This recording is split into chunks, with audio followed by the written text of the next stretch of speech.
రాయలసీమ సాగునీటి సాధన సమితి ఆధ్వర్యంలో రాయలసీమలోని అనేక ప్రజా సంఘాల సహకారంతో నిర్వహిస్తున్న ఈ 10వ వార్షికోత్సవానికి ఇక్కడికి విచ్చేసిన మీ అందరికీ హృదయపూర్వక నమస్కారాలు తెలియజేసుకుంటూ, మనకందరికీ తెలుసు మే 31, 2016న సిద్ధేశ్వరం అలుగు ప్రజా శంకుస్థాపన కార్యక్రమాన్ని చేశాం. పాలకులు ఈ ప్రాంతాన్ని నిర్లక్ష్యం చేసిన సందర్భంలో ఈ ప్రాంత నిర్లక్ష్యాన్ని ప్రపంచానికి తెలియజేయడం కోసం ఆ రోజు గాంధీ మహాత్ముడు ఏ విధంగా అయితే దండియాత్ర చేశాడో అదేవిధంగా సిద్ధేశ్వరం అలుగు ప్రజా శంకుస్థాపన కార్యక్రమాన్ని మనం చేశాం.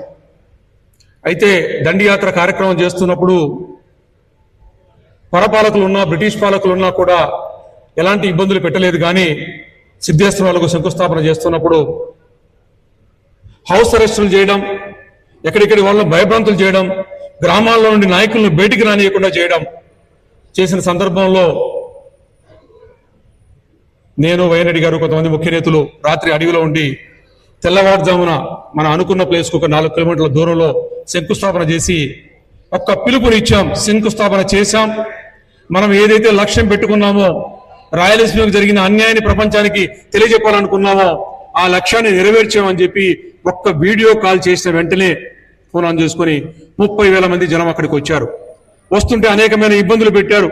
బండ్యాత్మకు దగ్గర నుండి, నంద్యాల నుండి, ఎక్కడి నుండి పోనీయకుండా చేసుకుంటూ రావడమే కాకుండా ప్రభుత్వ ఆస్తులను ధ్వంసం చేసి రోడ్లను త్రవ్వి మనం తాగడానికి తీసుకుపోయిన నీళ్లను పారబోసినా కూడా మనం చాలా సమన్వయంతో పనిచేశాం.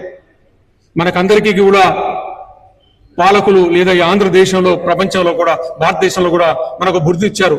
రాయలసీమలో రౌడీలు, గూండాలు, దౌర్జన్యకారులు అంటే మేము రౌడీలం కాదయ్యా, దౌర్జన్యకారులు అంతకంటే కాదు, గూండాలం కాదు అని చెప్పి సిద్ధేశ్వరం అలుగు శంకుస్థాపన కార్యక్రమంలో మనం చూపించాం. మనం కేవలం ఆవేదనతో మనం ఎందుకు పోతున్నాం, మనకు జరిగిన అన్యాయాన్ని ఏంటో కన్విన్స్ చేసుకొని ఆ గుంతల్లో కూర్చి అక్కడికి పోయిన సందర్భంలో చివరికి కార్యక్రమం అయిపోయిన తర్వాత నన్ను అరెస్ట్ చేసి తీసుకుపోయారు. అయినప్పటికీ కూడా కార్యక్రమం దిగ్విజయంగా జరిగింది.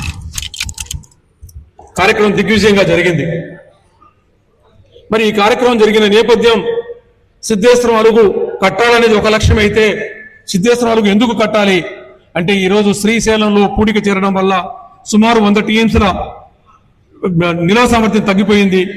ఈరోజు తుంగభద్ర డ్యాంలో పూడిక చేరి నిల్వ సామర్థ్యం తగ్గి మనం ఇబ్బందులు పడుతున్నాం. అలాంటి ఇబ్బంది రాకుండా ఉండాలంటే సిద్ధేశ్వరం అలుగు కట్టుకుంటే శ్రీశైలం ప్రాజెక్టు యొక్క జీవితకాలం పెరుగుతుంది. అంతేకాకుండా చట్ట ప్రకారం శ్రీశైలంలో నిలబెట్టవలసిన 854 అడుగులు నీటి నిలబెట్టడం వల్ల వెనకబడిన రాయలసీమకు, తెలంగాణకు నీళ్లు వచ్చే అవకాశం ఉంది. కాబట్టి ఇది చేయండి అని చెప్పి మనం ఉద్యమం చేస్తూనే రాయలసీమకు 70 సంవత్సరాల్లో జరిగిన అన్యాయాన్ని అంతా కూడా పాలకుల నిర్లక్ష్యానికి వ్యతిరేకంగా అలుగు ఉద్యమం చేసుకుంటూ మన అంశాలన్నింటినీ కూడా ప్రభుత్వం ముందు ఉంచాం. పాలనా వికేంద్రీకరణ, అభివృద్ధి వికేంద్రీకరణ, రాష్ట్ర విభజన చట్టంలో ఉన్న కడప ఉక్కు కర్మాగారం, గుంతకల్ రైల్వే జోను, లేదా జాతీయ స్థాయి వ్యవసాయ విశ్వవిద్యాలయము, ఇలాంటి అనేక అంశాల గురించి మాట్లాడుతున్న ఏ అంశాన్ని పట్టించుకొని పాలకులు 12 సంవత్సరాలుగా చూస్తూ వచ్చాం. మరి ఈ నేపథ్యంలో ఈ కార్యక్రమం జరుగుతూ ఉంటే, మరి శ్రీశైలంలో నీళ్లు ఈ సంవత్సరం అంటే ఈ రోజుతో వర్ష సీజన్ అయిపోతుంది. ప్రతి సంవత్సరం జూన్ 1 నుండి మే 31 వరకు వచ్చే దాంట్లో 2000 టీఎంసీ నీళ్లు వస్తే దాంట్లో 1400-1500 టీఎంసీ నీళ్లు సంవత్సరాలకు పారబోచిన ఘనత కలిగిన ముఖ్యమంత్రులు ఇక్కడ ఉన్నారు. ఏ ప్రాంతం నుండి వచ్చిన ముఖ్యమంత్రులు వీళ్ళంతా? కరువును చూసిన వాళ్ళు, గడ్డి కోసం ఎదురు ప్రాంతాల నుండి గడ్డిని తెప్పించుకొని పశువులను రక్షించుకున్న ప్రాంతం నుండి వచ్చిన వాళ్ళు, కష్టాలంతా వచ్చిన వాళ్ళు కూడా నీళ్లను సముద్రంలోకి పారబోశారు. కానీ ఈ ప్రాంతంలో నీళ్లు నిలబెట్టలేకపోయారు. శ్రీశైలంలో హక్కు ప్రకారం ఈ రోజు 150 టీఎంసీలు 875 అడుగుల్లో ఉండాల్సి ఉంటే అడుక్కు తీసుకుపోయారు. కేసీ కెనాల్ ఆయకట్టుకు నీళ్లు లేవని చెప్పారు. ఇలాంటి ఒక పెద్ద వేదిక మీద, ఇరిగేషన్ అడ్వైజరీ బోర్డు మీటింగ్ మీద ఎమ్మెల్యేలు, మంత్రులు అంతా కూర్చొని మేము కేసీ కెనాల్కు నీళ్లు ఇవ్వలేమని చెప్పారు. మీకు హక్కులు తెలియదా? మనకున్న హక్కులేంటి? అక్కడ శ్రీశైలంలో ఎన్ని హక్కులు ఉన్నాయి, ఏమున్నాయని 50 నిమిషాలు చెప్పినా కూడా కన్విన్స్ గాని ప్రభుత్వం అక్కడ ఉన్న నేపథ్యంలో రైతాంగం కూడా దాని మీద గట్టిగా వ్యతిరేకించవలసింది. ఎందుకో ఆ సభలో 200 మంది ఉన్నా ఒక్కరు కూడా నోరు తెరవలేకపోయారంటే ఆశ్చర్యకరమైన విషయం. మనలో మార్పు రావాలి, ప్రశ్నించే తత్వం రావాలి.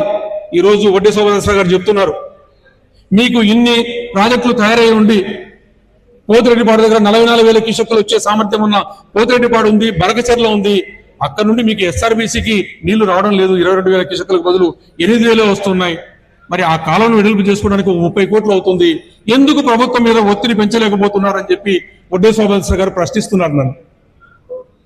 అంద్రినివా పూర్తి అయిపోయింది, చిత్తూరు జిల్లా వరకు నీళ్లు తీసుకుపోయామంటున్న చంద్రబాబు నాయుడు గారు మొదటినే ఉన్న పందికొండ రిజర్వాయర్లో 61,400 ఎకరాలకు పంట కాలువలు లేకపోవడం వల్ల నీళ్లు రావడం లేదు అంటే పంట కాలువల గురించి మీరు ఎందుకు ప్రశ్నించడం లేదు అని చెప్పి వడ్డే శోభన్ గారు నన్ను ప్రశ్నిస్తున్నారు.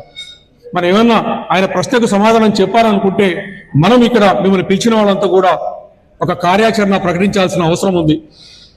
మన ప్రాజెక్టులకు ఈ రోజు ఈ 2 నెలల కాలంలో ఎస్ఆర్బీసీలో ఉన్న అడ్డంకులు తొలగించేస్తారా? 30 కోట్లు ఖర్చు పెడితే అడ్డంకులు తొలగి 22,000 క్యూసెక్కులు పోతుంది.